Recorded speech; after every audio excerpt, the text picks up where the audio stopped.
आमने सामने में आपका स्वागत है। मैं हूं अमन कुमार। आमने सामने में आज हमारे खास मेहमान हैं रांची के हटिया से विधायक श्री नवीन जायसवाल जी। जायसवाल साहब, आपका हमारे इस कार्यक्रम में बहुत बहुत स्वागत है। चलिए, नमस्कार, धन्यवाद। और क्योंकि आप रांची शहर और ग्रामीण दोनों के विधायक हैं लगभग। देखिए, हटिया विधानसभा कॉन्स्टिट्यूंसी में 40% ग्रामीण क्षेत्र पड़ता है और 60% अर्बन क्षेत्र है।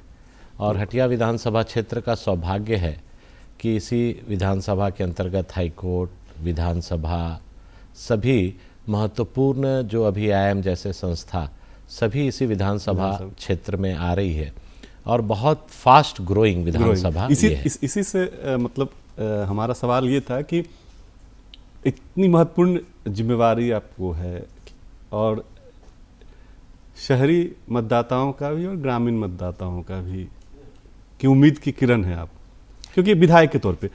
लेकिन आज इतनी महत्वपूर्ण जिम्मेवारी है, आपका ये तीसरा टर्म है जी।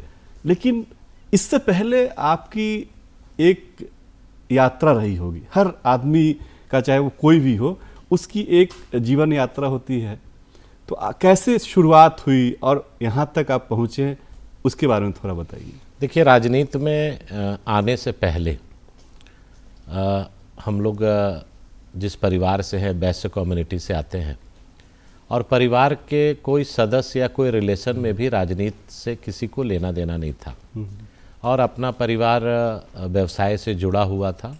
और जब हम भी स्टार्टिंग में अपने फैमिली बिजनेस को और अपने बिजनेस को संभालते थे, लेकिन 2000 से आजसू पार्टी के साथ सुदेश महतो जी, जो उस समय उसके केंद्रीय अध्यक्ष थे, उनसे संपर्क में हुआ और उनके साथ संबंध बढ़ते चला गया और राजनीति में रुचि हुई।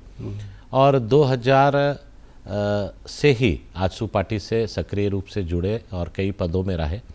और पहली बार 2009 का चुनाव आजसू पार्टी से लड़े और 2009 के चुनाव में जनता के बीच गए और पहली बार, उस समय यंग भी थे, थोड़ा उम्र भी और कम था, लोगों ने विश्वास किया और लगभग 23,000 वोट मिला, लेकिन चौथे स्थान पर हम थे। और लेकिन जनता ने जो 23,000 लोगों ने विश्वास करके मुझे वोट दिया, उसी दिन से मुझे लगा कि ये 23,000 लोगों का मैं विधायक हूँ। और नेक्स्ट डे से, हारने के दूसरे दिन से मैं क्षेत्र में लगा रहा और जनता की सेवा में 24/7 लगातार उनके सुख में, दुख में, और विधायक नहीं होते हुए भी कई कामों को सरकार के स्तर से संघर्ष करके, आंदोलन करके मैं कराता था। और 2009 चुनाव में युवराज साहब वहाँ से विधायक चुने थे कांग्रेस से, और 6 महीने के बाद उनका स्वर्गवास हो गया। और उसके बाद उपचुनाव हुआ। उपचुनाव में हटिया विधानसभा की जनता ने जो मेरा लगन देखा, काम देखा, और फिर आजसू पार्टी से पहली बार विधायक के रूप में चुने और अभी तीसरी बार विधायक। मुझे याद आ रहा है, आपने जो बताया तो एक पुरानी याद ताज़ा हो गई कि आप जो पहली बार जीते थे, आपको पहली बार आपने चुनाव लड़ा था तो लोगों ने नोटिस नहीं लिया था, खासतौर पे जो राजधानी का पॉलिटिकल सर्किल है और पत्रकारों ने बहुत ज़्यादा नोटिस नहीं लिया था। लेकिन आपने जब जीता था पहली बार, क्योंकि उस समय आजसू और बीजेपी का गठबंधन भी था, नहीं था उस समय, पहली बार जब पहली बार नहीं था, लेकिन दूसरी जब तो उसके बाद ना एक आपकी जीत को बड़ा मैजिकल कहा गया, क्योंकि वो बीजेपी और कांग्रेस की परंपरागत सीट थी, वहां से कोई एक तीसरा नया लड़का जीत के आया था, तो वो नॉन पॉलिटिकल, जी, नॉन पॉलिटिकल आदमी। तो उसके पीछे मतलब क्या? देखिए, आप जीवन में एक चीज मैं सीखा हूँ कि कोई चीज भी इम्पॉसिबल नहीं है, कोई असंभव नहीं है। उसमें आपकी लगन, आपकी निष्ठा, आपकी ईमानदारी, अगर ईमानदारी से आप मेहनत करेंगे तो मंजिल आपको जरूर मिलेगी। आप देखे होंगे कि 2014 में जब आजसू और बीजेपी का गठबंधन हुआ और एज ए सिटिंग MLA मेरी सीट को आजसू पार्टी ने बीजेपी को दे दिया। जी जी। और बीजेपी को दे दिया तो मैं उस समय बाबूलाल मरांडी जेवीएम के अध्यक्ष थे, उन्होंने संपर्क किया और मैं उनके पार्टी से लड़ा। और उससे पहले जब मैं सोच रहा था लड़ूं कि नहीं लड़ूं, बहुत असमंजस की स्थिति थी, लेकिन हजारों हजार कार्यकर्ता जुटे और उन्होंने कहा कि विधायक आप नहीं बने हैं, विधायक हम लोग आपको बनाए हैं। उनकी ये बात मेरे जहन में उतर गई और 2014 का चुनाव कार्यकर्ताओं के बल पे और उनके मेहनत पर मैं जीता। और उसके बाद पूर्ण बहुमत की सरकार, कभी भी झारखंड में 2000 के बाद कभी भी 2014 में भी पूर्ण बहुमत की सरकार नहीं थी। 2014 में 37 भाजपा की थी और 5 आजसू की थी। और पूर्ण बहुमत की सरकार को यहाँ स्थापित करने के लिए और उस समय देश के यशस्वी प्रधानमंत्री नरेंद्र मोदी जी के कामों को देख कर हम लोग 6 एमएलए बीजेपी में शामिल हुए और पूर्ण बहुमत की सरकार पहली बार 2014-15 से लेके 19 तक लगातार पूर्ण बहुमत की सरकार रही। और उसका परिणाम आप देखे होंगे, कई निर्णय और कई विकास के काम, उस समय रघुवर दास जी मुख्यमंत्री थे और डेवलपमेंट में हर रिकॉर्ड को झारखंड ने उस समय कायम किया था। इसका एक ही ये जो मैं समझता हूँ रीज़न था कि बहुमत की सरकार थी, पूर्ण बहुमत की सरकार थी, सरकार काम करने के लिए, निर्णय लेने के लिए सक्षम थी, इसीलिए उस समय का पीरियड स्वर्णिम पीरियड था। एक जब आपने ये कहानी सुनाई कि कैसे आपकी सिटिंग सीट को जो है बीजेपी को दे दिया गया और आपको मजबूरी में जेवीएम के टिकट से चुनाव लड़ना पड़ा, तो एक तस्वीर भी इस कार्यक्रम को जो देख रहे होंगे उनके जहन में भी और मेरे जहन में भी आ रहा है कि आप जनता के बीच थे और आपको आंसू आ गए थे। तो शायद वहां से टर्निंग पॉइंट है। देखिए, उस समय जब वो पल ऐसा था कि जब असमंजस की स्थिति थी कि हम लड़ेंगे नहीं लड़ेंगे, और मैंने कहा कि हजारों कार्यकर्ता जुटे और राय शुमारी के लिए वहाँ विचार विमर्श स्टार्ट हुआ। और वहाँ पर महिलाओं ने जो भाषण दिया या लड़कों ने जो बात कहा, महिलाओं ने कहा कि हम अपना जेवर भी बेचेंगे लेकिन आप चुनाव लड़िए। लड़कों ने कहा कि आपको कहीं पर भी मेहनत करने की आवश्यकता नहीं है, ना किसी को कोई भी सहयोग करने की ज़रूरत है, हम लोग चुनाव लड़ेंगे। और वो भावुक पल था और उस समय कोई प्री प्लान कोई चीज़ नहीं होता है, वो भावना से वो जो आंसू निकला। और मेरा ही नहीं, वहाँ हजारों लोग वो जो खड़े थे, यहाँ तक कि जो वहाँ पर लगे हुए पुलिसकर्मी भी थे, उनके भी आंख से आंसू बह रहा था। और उनके जो लोगों का मेरे ऊपर प्यार था वो सामने में आया और उन लोगों ने मुझे अधिकृत किया कि आप चुनाव लड़िए। और आप विश्वास नहीं कीजिएगा, जब मैं चुनाव का नॉमिनेशन कर दिया और क्षेत्र में वोट के लिए जब जाता था और गांव-गांव में महिलाएं मुझे कुछ एनवलप दे देती थी, और एनवलप में मैं 1-2 बार तो समझा कि कोई एप्लीकेशन होगा, काम को लेके होगा, उसमें हजार रुपया का नोट रहता था उनका, जो 10-10, 20-20 रुपया जमा करती है। और उसके बाद मैं एनवलप लेना बंद कर दिया और पहले देखता था, इसलिए कि उनका एक लोगों का भावनात्मक था कि नवीन भैया को जिताना है, और तन मन धन से लोगों ने सहयोग किया। और वो जो याद है वो मैं अपने शब्दों में बयान नहीं कर सकता हूँ, वो जो भावनात्मक था। और वो चुनाव जब लड़ रहा था, एक पल भी ऐसा महसूस नहीं हुआ कि ये चुनाव हम लोग लूज़ करेंगे। और ये ऐतिहासिक जीत उस समय हुई, और उसके लिए मैं हटिया विधानसभा की जनता को और अपने कार्यकर्ताओं को बहुत बहुत धन्यवाद देता हूँ। नवीन जायसवाल उस चुनाव से पॉलिटिकल व्यक्ति हो गए, हालांकि शुरू से थे, लेकिन ये कहते हैं कि हम नॉन पॉलिटिकल आदमी थे, बिजनेसमैन थे, लेकिन उस चुनाव से नहीं इनकी राजनीति को गति दी और ज़्यादा। लेकिन एक कहानी जो है आज तक जो है वो पॉलिटिकल जो सत्ता है गलियारे में या गॉसिप में हमेशा चलता है। तो आज एक अच्छा मौका है आपसे उसके बारे में जानकारी लेने की। एक जब आप लोग 6 विधायक झारखंड विकास मोर्चा के भाजपा में शामिल हुए थे, तो ऐसा कहा गया या हम लोग के पास जो जानकारी थी कि नवीन जायसवाल क्योंकि सबसे सीनियर थे, इसके अलावा ठीक ठाक उनका हर चीज़ में ठीक व्यवस्था था, तो कहा गया कि ये नवीन जायसवाल के नेतृत्व में ही ये लोग आए हैं। लेकिन जब मंत्री बनाने की बात हुई तो उसमें आप मंत्री नहीं बने, तो क्या ये आपका फैसला था? पॉलिटिकल सर्किल में कहा गया कि सुदेश महतो ने अरंगा लगा दिया या उन्होंने विरोध दर्ज किया, तो क्या ये कहानी क्या है? देखिए, ये बात सही कहानी बताइएगा, ये पॉलिटिकल कहानी ये बात ऐसी है कि मैं इस विचार का हूँ कि समझ से पहले और किस्मत से ज़्यादा किसी को कुछ नहीं मिला है।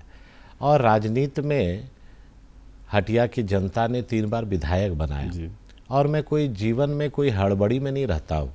उस समय हमारे साथ जो आए थे उसमें 2 मंत्री बने थे, और कोई बीजेपी में हम लोग का जाने का कोई नेगोशिएशन नहीं हुआ था कि आप मंत्री हम बनेंगे या नहीं बनेंगे या कुछ। तो पूर्ण बहुमत की सरकार के साथ हम लोग वहाँ गए, और 2 लोग मंत्री बने, 3 लोग बोर्ड के, और मैं विधायक रहा। लेकिन पब्लिक का जो विश्वास था और लोगों के बीच में जो मैसेज गया, वो मेरे लिए बहुत ही सुकून देता है। और आप देखे होंगे कि 2019 में भी जब चुनाव हम लोग लड़े, और भाजपा से ही लड़े, और 1,17,000 वोट हटिया की जनता ने दिया। और मेरा हर बार, फर्स्ट टाइम जब एमएलए बने थे तो 42,000 वोट मिला था, सेकंड जब बार विधायक बने तो 88,500 वोट मिला, तीसरी बार जब विधायक बने तो 1,17,000 वोट लोगों ने दिया। तो इसका मतलब है कि लोगों का धीरे धीरे विश्वास बढ़ते जा रहा है, और विश्वास बिना काम का नहीं होता है। आप जब मैं विधायक पहली बार बना था तो ग्रामीण क्षेत्र में जो मुख्य एनएच के बगल में जितनी गांव थी, आप वहां जाते तो वहां कच्चा रास्ता था, मोरम का रास्ता था, और लगातार मैंने उस क्षेत्र में लगभग मुझे लगता है 300-350 किलोमीटर रोड मैंने निर्माण कराया, और एक एक गांव को मुख्य पथ से जोड़ा। साथ साथ शहर की भी जो बुनियादी समस्या थी उसके लिए भी संघर्ष किया। वहाँ पे हटिया विधानसभा के दोनों ब्लॉक, रातू और नगड़ी में, आज तक दुर्भाग्य से उस समय तक कस्तूरबा गांधी बच्चियों का स्कूल नहीं था। मैंने दोनों प्रखंड में स्कूल खुलवाया, हॉस्पिटल खुलवाया, पढ़ाई लिखाई के साथ साथ इंफ्रास्ट्रक्चर, पानी की व्यवस्था, जो जनता को मूलभूत सुविधा जो चाहिए। एक जनप्रतिनिधि से जनता को क्या चाहिए? जनता को यही चाहिए कि उनके क्षेत्र का डेवलपमेंट हो, सड़क बने, बिजली लगे, पानी की व्यवस्था हो, लॉ एंड ऑर्डर ठीक हो, एजुकेशन ठीक हो, हेल्थ ठीक हो, और सभी फील्ड पर। और ख़ास करके मैं महिला सशक्तिकरण पे, महिलाओं के लिए मैं लगातार काम किया। जब से विधायक नहीं भी था तब भी महिला समूह को बनाना, बैठाना, उसको बैंक अकाउंट खोलना, उसको पहले संजीवनी योजना से जोड़ना, फिर उसको बंद करा के जेएसएलपीएस से जोड़ना।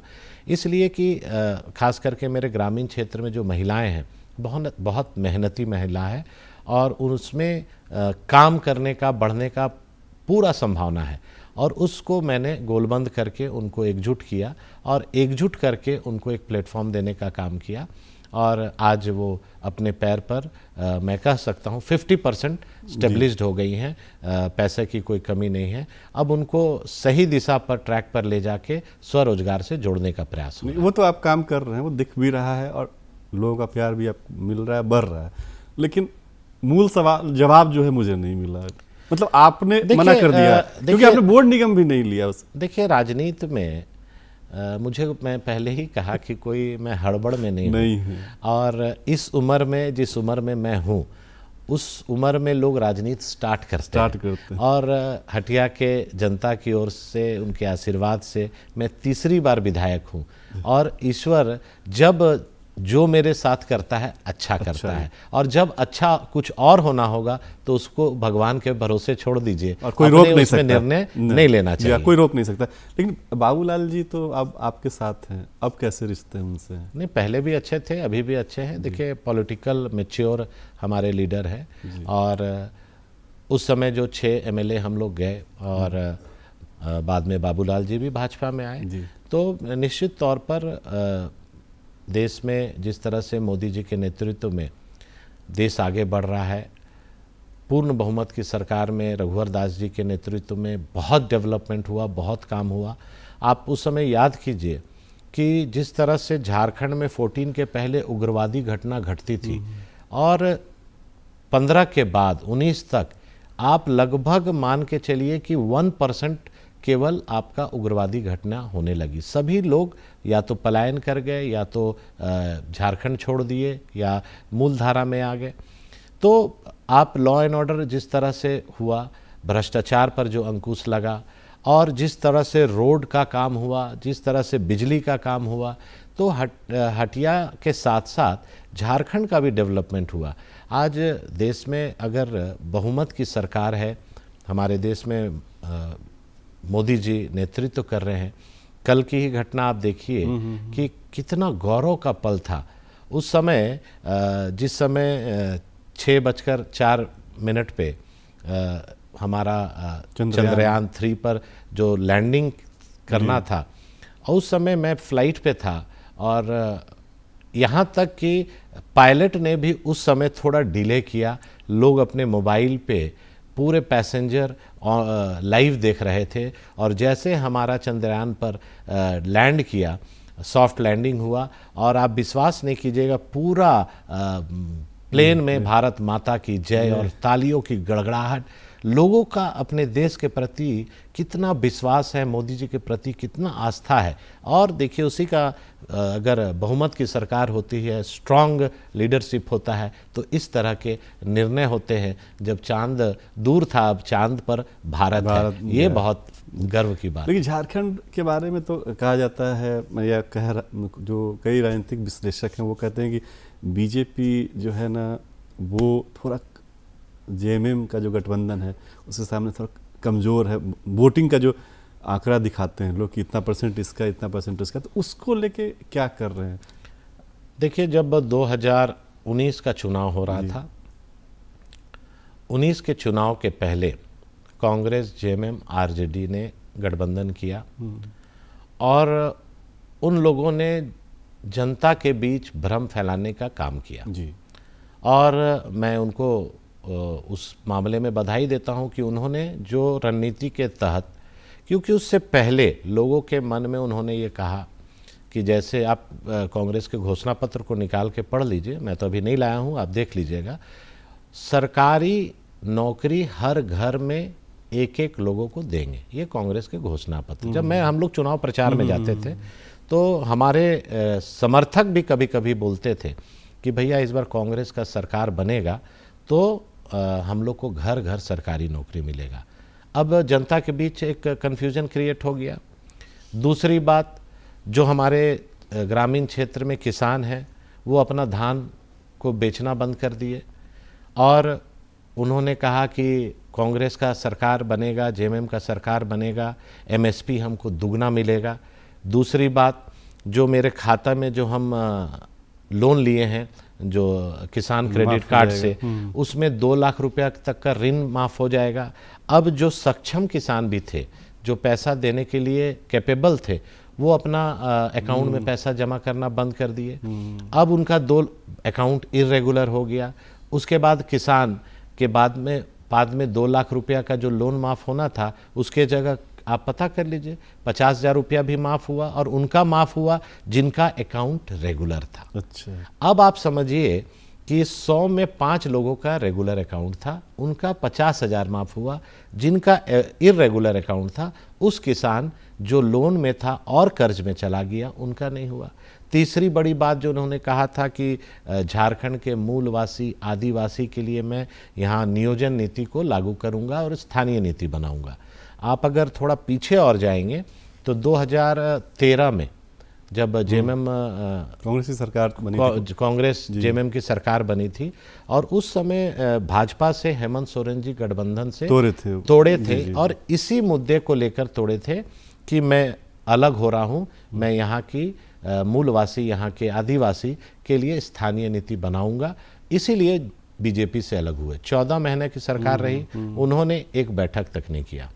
उसके बाद 19 के चुनाव के पहले उन्होंने कहा कि मेरी सरकार बनेगी, मैं सबसे पहले 3 महीने के अंदर यहाँ 1932 का खतियान लागू करूँगा और यहाँ नियोजन से उसको जोड़ दूंगा, ताकि यहाँ के लोकल जो मूलवासी आदिवासी हैं उनको 100% रिजर्वेशन का फ़ायदा मिले। अब चौथी बात उन्होंने कहा था कि हर साल 5 लाख नौजवानों को रोजगार दूंगा। आप उनका रिकॉर्डिंग है? सही। और अगर मैं 5 लाख नौकरी नहीं दे पाऊंगा तो 5,000 और 5,000 ग्रेजुएट को और 7,000 पोस्ट ग्रेजुएट को प्रति माह मैं बेरोजगारी भत्ता दूंगा। अब ना नौकरी मिला, ना बेरोजगारी भत्ता मिला, ना लोगों का, किसानों का ऋण माफ हुआ, ना मूलवासी आदिवासी का स्थानीय नीति बना, न 1932 का स्थानीयता को ये परिभाषित किए। तो जिन्होंने इन पर विश्वास किया, देखिए जनता आपसे हमसे ज़्यादा तेज है, वो एक एक चीज़ को समझती है। आप उतना नहीं जानेंगे, हम उतना नहीं जानेंगे जितना माइन्यूटली जनता वॉच करती है। उन्होंने जो विश्वास करके इस सरकार को वोट दिया था, अब जो वोट दिए थे वो भी हमसे मिलते हैं तो बोलते हैं कि भैया गलती हो गया, बहुत बड़ा विश्वास हम लोग किए थे लेकिन विश्वास में धोखा मिला, और इस बार पूर्ण बहुमत की सरकार एनडीए की बनेगी और भाजपा की सरकार बनने से 2024 में चाहे केंद्र हो चाहे राज्य हो, मतलब आप लोकसभा में बेहतर संभावना, लोकसभा हो चाहे विधानसभा हो, भाजपा की सरकार यहाँ झारखंड में भी बनेगी और केंद्र में भी बनेगी। अच्छा, तो क्या ये आपको केवल राज्य का ही पॉलिटिक्स करना है या मन में विचार कभी आता होगा, दोस्त यार घर वाले बोलते हुए कि थोड़ा दिल्ली का भी मजा लिया जाए? देखिए मैं एक पॉलिटिकल पार्टी भाजपा का एक कार्यकर्ता हूँ और पार्टी में अपना काम करते हैं। हम तो पद में भी 2-2 बार प्रदेश की टीम में मंत्री के रूप में भी रहे हैं, और पार्टी जो जिम्मेवारी देती है और पार्टी बूथ स्तर से लेके जिला स्तर और जितना संगठन और जितने कार्यकर्ता भारतीय जनता पार्टी के पास हम लोगों का है, झारखंड हो चाहे देश में हो, विश्व की सबसे बड़ी पार्टी है। और एक कार्यकर्ता के नाते हम लोग अपना काम करते हैं। चुनाव लड़ाना, विधानसभा लड़ाना, लोकसभा लड़ाना, दायित्व देना नहीं देना, ये पार्टी पर छोड़ देना चाहिए। जिस काम में हम लोगों का कोई रोल नहीं है उस काम में अपना दिमाग भी नहीं लगाना चाहिए, और पार्टी के कार्यकर्ता के हैसियत से पार्टी जो भी जिम्मेवारी देती है तो सही, उस पर हम लोग काम इच्छा की बात, इच्छा होती है। जैसे मेरी बहुत इच्छा हुई कि नवीन जायसवाल जी के साथ एक इंटरव्यू किया जाए, तो मैंने आपसे संपर्क किया, आप आए, हम इंटरव्यू कर रहे हैं। देखिए पॉलिटिकल कार्यकर्ता हूँ और पार्टी ने ही मुझे टिकट दिया है, तो मैं यहाँ विधायक हटिया से हूँ बीजेपी से, और पार्टी कल जो भी निर्णय लेगी पार्टी के निर्णय के साथ रहूँगा। आपकी उम्मीदवारी नहीं है? मतलब मेरी कोई उम्मीदवारी नहीं है। पार्टी के कार्यकर्ता के नाते, पार्टी का एक डिवोटेड कार्यकर्ता, जो पार्टी का निर्णय होगा वो हमारे लिए सर्वोपरि। अच्छा नवीन जी, आप क्योंकि गैर राजनीतिक परिवार से हैं, व्यवसायी परिवार से हैं, और बहुत कम एज में आपने एंट्री मारी थी राजनीति में। अब एक अच्छी लंबी पारी हो गई है, कुछ चीज़ों को मिस करते हैं कि जो पहले का था और अभी है? अभी तो बहुत अच्छा नाम है, सम्मान है, बहुत लोगों का प्यार है, लेकिन कुछ मिस करते हैं कि पहले ऐसा था, इसमें थोड़ा? देखिए पहले जब आप परिवार के साथ बिजनेस करते थे उस समय एक लिमिटेड सर्कल था। आपको अपने परिवार के लिए, अपने बच्चों के लिए उस समय समय ही समय रहता था। और जब आप राजनीति में जाते हैं तो आपका पर्सनल लाइफ नहीं है, पूरा क्षेत्र की जनता ही आपकी परिवार है। मैं सुबह उठता हूँ, सुबह से जनता के साथ, सुबह से स्टार्ट होता है और रात तक जनता के बीच रहता हूँ। और जब संघर्ष से, विधायक से, और लगातार मेरा संघर्ष ही रहा। तो श्रीमती जी शिकायत नहीं करती हैं कि अब तो समय ही नहीं आपको? अब देखिए वो तो आदत हो जाती है, अब उनका तो शिकायत, उनको आदत हो गई है। अब शिकायत करना तो उनकी करती हैं, लेकिन मैं कोशिश करता हूं कि परिवार को भी समय दूं, बैलेंस करके चलूं, जीवन में सभी को संतुष्टि मिले। जी। अभी आगे क्या योजना है? मतलब आपको लग रहा है कि अभी ये यहाँ तक आ गया, ये करना चाहिए, थोड़ा मजा आएगा? नहीं, देखिए क्या है कि अभी झारखंड में या मेरे हटिया विधानसभा क्षेत्र की जनता के बीच में जिस तरह से मेरा क्षेत्र बहुत फास्ट ग्रोइंग क्षेत्र है, और आप रांची विधानसभा सैचुरेट कर गया है, यहाँ पर बहुत ज़्यादा लोगों का, नए लोगों का यहाँ प्रवास नहीं हो रहा है। मेरे क्षेत्र में अभी कई समस्या और है और काम करना बाकी है। और जीवन, आप जब मानव जीवन में जन्म लेते हैं तो कभी भी संतुष्टि नहीं होनी चाहिए, और पब्लिक को भी संतुष्ट नहीं होना चाहिए, जनता को भी संतुष्ट नहीं होना चाहिए। पब्लिक के लिए लगातार काम करते रहना है। और जो मेरा सपना है कि झारखंड में 81 विधानसभा सीट है, उसमें हटिया विधानसभा क्षेत्र नंबर 1 डेवलपमेंट। बहुत बहुत धन्यवाद आपके बहुत, और आने वाले राजनीति और सामाजिक जो आपकी गतिविधि है उसके लिए बहुत बहुत शुभकामनाएं। ये थे नवीन जायसवाल जी, इन्होंने बहुत ही बेबाक ढंग से तमाम मुद्दों पे अपनी बातें रखी।